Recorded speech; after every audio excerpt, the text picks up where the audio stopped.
Hello friends, स्वागत है आप सभी का सी बिबिकल आर्ट्स क्लासेस में। आज के इस वीडियो में समाजशास्त्र के कुछ इंपॉर्टेंट क्वेश्चन को कवर करने वाले हैं। चलिए शुरुआत करते हैं। चैप्टर हमारा तीसरा है और यहाँ पे सामाजिक संस्थाएं, ये चैप्टर का नाम है निरंतरता और परिवर्तन।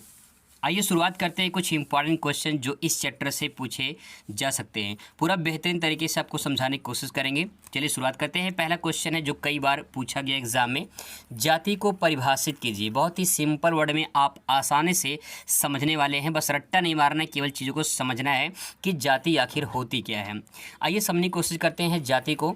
तो जाति देखिए जन्म पर आधारित होती है। बहुत ही सिंपल वर्ड में एक लाइन में अगर आप परिभाषा समझना चाहते हैं तो जो जाति होती है वो जन्म पर आधारित होती है।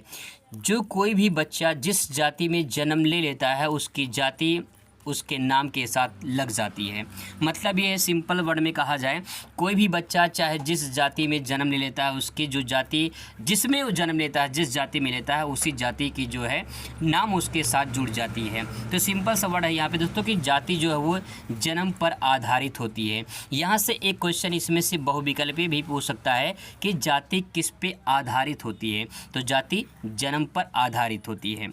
अब जाति जो शब्द है ये आया कहाँ से है, इसको थोड़ा समझने की कोशिश करते हैं। जाति जो शब्द है हमारे पास ये हिंदी शब्द है। ये आया है इंग्लिश शब्द के कास्ट से, जो अंग्रेजी शब्द के कास्ट से आया है। सवाल है कि ये कास्ट शब्द आया कहाँ से। तो ये कास्ट शब्द आया है पुर्तगाली शब्द के कास्टा से, जिसका अर्थ होता है नस्ल, प्रजाति या भेद।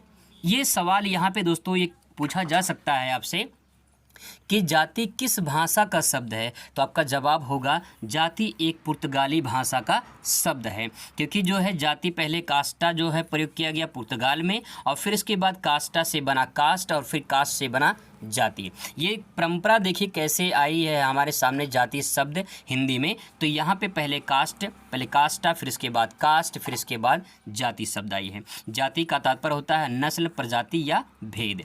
एक लाइन में बस आप यहाँ पे और समझ सकते हैं कि जाति जो है वो जन्म पर आधारित होती है तथा रक्त संबंधी भी होता है, क्योंकि जिस जाति में या फिर जिस परिवार में कोई बच्चा जन्म लेता है उस माँ बाप के जो रक्त संबंधी होते हैं, कहीं के रिलेशन जुड़ जाता है। एक बेटा, एक बेटी, एक भाई, एक बहन, पिता, माता, सब कुछ जो है कहीं के रक्त संबंधी बनता चला जाता है। तो जाति जन्म पर आधारित होती है और रक्त संबंधी होता है। आई होप दोस्तों आपको क्लियर हो चुका होगा। इसके बाद यहाँ पे एक परिभाषा भी देंगे मजूमदार के अनुसार। मजूमदार ने कहा है कि जाति एक बंद वर्ग है।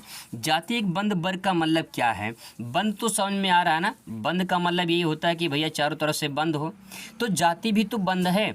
अगर आपकी जो जाति है, जैसे मान लीजिए किसी की जाति ए है, तो उस जाति के अनुसार ही काम करेगा, वो ए जाति के अनुसार काम करेगा। कोई अगर मान लेते हैं बी जाति का है तो बी जाति के अनुसार काम करेगा। यानी जो जाति है वो कहीं न कहीं एक बंद वर्ग की तरह रहता है, क्योंकि उसी जाति के अनुसार ही वो काम करने के लिए लोग समाज उसको प्रेरित करती है। समाज के जो जाति होती है समाज में, उसी के अनुसार उसको कार्य मिलता है, उसी के अनुसार वो अपने समाज में स्थापित अपने आप को कर पाता है। तो जाति क्या है? एक बंद वर्ग है। यही मजूमदार समझाना चाह रहे हैं। चलिए आपको समझ में आ चुका होगा, आई होप। अब बात करते हैं अगला प्रश्न, जाति की विशेषताएं क्या है। बहुत ही सिंपल वर्ड में अगर मैं आपको बताऊं, विशेषता का मतलब क्या होता है। जैसे कोई व्यक्ति है, ठीक है, जैसे मान लो कोई व्यक्ति है, एक मान लेते हैं कोई व्यक्ति है और एक व्यक्ति मान लेते हैं यहाँ पे है, ठीक है, एक व्यक्ति यहाँ पे है। अब इस दोनों व्यक्ति को अगर आप अंतर ढूंढेंगे तो आपको अंतर देखने को क्या मिलेगा? ये व्यक्ति और इस व्यक्ति में क्या विशेषता है? कहीं न कहीं इसके शरीर में देखा जाए तो कुछ परिवर्तन है। जो परिवर्तन दिख रहा है, जो अंतर दिख रहा है, जो उसमें कुछ विशेष बात दिख रही है, वही उसकी विशेषता हो जाएगी। सवाल यहाँ पे है कि जाति की क्या विशेषता होती है। तो जाति क्या विशेषता है? जाति जन्म पर आधारित होती है, ये पहली विशेषता हो गई। जाति जो होती है वो जन्म पर आधारित होती है, इसकी पहली विशेषता हो जाएगी। दूसरी है पेशों की निश्चितता। बहुत सारे ऐसे पेशे होते हैं, पेशा का मतलब होता है रोजगार। जो उनके रोजगार होते हैं, जो उनके काम होते हैं, उस काम के अनुसार भी लोग जो है, समाज जो है कहीं न कहीं उसको जाति से संबोधित करती है। बहुत सारे ऐसे लोग हैं जिनका जो पेशा होता है, जो काम होता है, उस काम को जब करते हैं तो लोग यही सोचते हैं, समाज यही सोचती है कि इस जाति का है इसलिए काम कर रहा है। तो दोस्तों ये समाज में अगर बात फिट बैठती है तो यहाँ पे जो पेशे की निश्चितता ये है कि बहुत सारे ऐसे पेशे होते हैं, बहुत सारे काम होते हैं जो जाति के अनुसार करते हैं। लेकिन आज की डेट में देखा जाए हर जाति के लोग कहीं ना कहीं हर काम कर रहे हैं। कोई इसमें कोई जो है कोई शर्म की बात नहीं। सब लोग कहीं जो उच्च जाति के लोग हैं वो भी काम कर रहे हैं, जो निम्न जाति के लोग हैं वो भी काम कर रहे हैं। तो मिला जुला के सब कोई एक दूसरे का काम कर रहा है। तो यहाँ पे पैसे की जो निश्चितता है तो बात यहाँ पे लागू होती है, क्योंकि यहाँ पे हमें जो है इसी विशेषता को बताना है। लेकिन आज की डेट में फिट नहीं बैठता, लेकिन फिर भी जो विशेषता है उसकी विशेषता है। आगे देखते हैं ऊंच नीच की भावना। बहुत सिंपल वर्ड में देखा जाए कि एक उच्च वर्ग होता है, एक निम्न वर्ग होता है। तो ऊंच नीच की जो भावना आपको देखने को मिलती है वो कहीं की जाति के आधार पर ही देखने को मिलती है। समाज में आप देखते होंगे, आपको अच्छे से पता होगा कि ये तीसरी विशेषता हो जाएगी। इसके बाद चौथी विशेषता क्या है? अंतर्विवाही समूह। अंतर्विवाही समूह का मतलब यही, जैसे मान लो कोई ए वर्ग का है, कोई ए जाति का है, कोई ए दूसरा ए जाति का है और कोई बी जाति का है। तो जो ए वाला जाति है वो बी में नहीं करना चाहेगा, वो अपनी ही जाति में शादी करना चाहेगा। तो जाति जो है अंतर्विवाही होता है, मतलब लोग अपने ही जाति धर्म में लोग शादी करना चाहते हैं। तो इसकी जो अगली विशेषता हो जाएगी चौथी, वो अंतर्विवाही समूह हो जाएगा। अब पांचवा दोस्तों है अनिवार्य सदस्यता। अनिवार्य सदस्यता का मतलब यही है कि जो आप जिस जाति में जन्म लिए हैं वो उसकी अनिवार्य सदस्य आप बन जाते हैं। बाद में भले आप अपना परिवर्तन कर लो, बात की बात है, लेकिन यहाँ पे विशेषता यही परिभाषित करता है कि आप जिस जाति में जन्म लेते हैं उस जाति की सदस्य आप बन जाते हैं, तो उसकी अनिवार्य सदस्य बन जाती है। तो ये जाति की विशेषताएं प्रकार से आप जो समझ सकते हैं। रट्टा नहीं मारना है, केवल चीज़ों को समझना है कि जाति की विशेषताएं क्या हो सकती हैं, आप आसानी से समझ सकते हैं। क्वेश्चन नंबर तो अगला देखते हैं, जनजाति को परिभाषित कीजिए। ये सवाल अगर आप एग्जाम में देखते हैं तो इसको कैसे लिखेंगे? बहुत ही सिंपल वर्ड में जनजाति को हेडिंग डालेंगे और लिखेंगे जनजाति का अर्थ किसी भी भूभाग पर निवास करते हैं। जैसे कोई भी भूभाग है, मान लो वहाँ पे जो लोग निवास करते हैं उनके जो रहन सहन होते हैं, उनकी जो संस्कृति होती है वो थोड़ा अलग होती है अन्य समाज से। तो जनजाति का तात्पर्य होता है कि जनजाति किसी भी भूभाग पर निवास करते हैं तथा विकास की दृष्टि से काफ़ी पिछड़े होते हैं। उनके जो रीति रिवाज होते हैं वो अलग होते हैं, उनकी संस्कृति अलग होती है, तो उसे क्या कहते हैं? जनजाति के नाम से जाना जाता है। ज़्यादातर देखने को आपको जो है पहाड़ी पठारी बेल्ट में ये सब देखने को मिलते हैं, जो थोड़ा सा जंगली क्षेत्र के मतलब कि जो जंगल वाले क्षेत्र हैं उस वाले क्षेत्र में ज़्यादातर देखने को मिलते हैं। हालांकि अब तो समाज में बहुत सारे लोग जो है जनजाति देखने को मिलते हैं। तो यहाँ पे जनजाति बस इतना समझ जाइए कि जनजाति का मतलब ये होता है कि ये लोग जो है किसी न किसी जो रूप से विकास में पिछड़े होते हैं, इनके रीति रिवाज, इनकी संस्कृति अलग पहचान होती है इनकी, तो उसे जनजाति के नाम से जाना जाता है। अगला दोस्तों, परिवार को परिभाषित कीजिए। आप सभी परिवार में रहते हैं, आप सभी अच्छे से जानते हैं कि परिवार क्या होता है, परिवार की परिभाषाएं क्या हैं। बहुत ही सिंपल वर्ड मैंने लिखा है यहाँ पे, 2 या 2 से अधिक सदस्यों के समूह को परिवार कहा जाता है। बहुत ही सिंपल वर्ड में आप समझ लीजिए कि 2 या 2 से अधिक सदस्यों के समूह को परिवार कहा जाता है। और परिवार में जो है माता पिता और उनके बच्चे ही होते हैं। बहुत सारे ऐसे लोग होते हैं जो ये मानते हैं कि इसे मान लो एक परिवार है, परिवार में जो है मान लेते हैं उसमें चाचा चाची भी हैं, बुआ भी हैं, तो ये सब लोग सोचते हैं कि जो है ये सब परिवार हैं। ऐसा नहीं है, वो परिवार के सदस्य हैं। परिवार में दोस्तों सिर्फ जो है माता पिता होते हैं और उनके बच्चे होते हैं, और बच्चों में अविवाहित बच्चे जो होते हैं वही परिवार कहलाता है। बाकी जो बुआ होते हैं, जो चाचा चाची होते हैं, जो अन्य लोग होते हैं, सदस्य होते हैं, वो परिवार के सदस्य होते हैं, जिसे संयुक्त परिवार के नाम से जाना जाता है। अगर आपसे सिंपल सा परिवार का परिभाषा पूछे तो आप इतना लिख सकते हैं, 2 या 2 से अधिक जो समूह का सदस्य होता है, मतलब सदस्यों का जो समूह होता है उसे परिवार कहा जाता है। परिवार में माता पिता और उनके अविवाहित बच्चे होते हैं, उसे परिवार कहा जाता है। आई होप दोस्तों आपको ये भी क्लियर हो चुका होगा। बहुत ही मोस्ट इंपॉर्टेंट क्वेश्चन, नातेदारी से आप क्या समझते हैं? 2022 में, 2023 में, 2020 में सवाल पूछा गया है। नातेदारी को परिभाषित कीजिए। नातेदारी यानी रिलेशनशिप, बहुत ही सिंपल वर्ड में समझिए। रिलेशनशिप नातेदारी यानी रिश्तेदारी भी कह सकते हैं। नातेदारी से तात्पर्य होता है रिश्ते नाते से लगाया जाता है, जो रक्त तथा विवाह जो है विवाह के माध्यम से जुड़ते हैं। रिलेशनशिप जो नातेदारी होता है वो कैसे जुड़ता है। मैं थोड़ा डायग्राम के माध्यम से आपको समझाने की कोशिश करता हूँ कि नातेदारी कैसा होता है। जैसे मान लीजिए एक परिवार ए है, एक परिवार यहाँ बी है, ठीक है। अब क्या होगा, मान लीजिए इस लड़के की शादी इस परिवार की लड़की से हो जाता है, इस लड़के की शादी जो है इस परिवार की लड़की से हो जाता है, विवाह हो जाता है। तो अब कहीं न कहीं क्या होगा, इनमें इनके परिवार के साथ, इनके परिवार के साथ नातेदारी जुड़ेगी कि नहीं जुड़ेगी? बिल्कुल जुड़ेगी, रिलेशनशिप जुड़ जाएगा।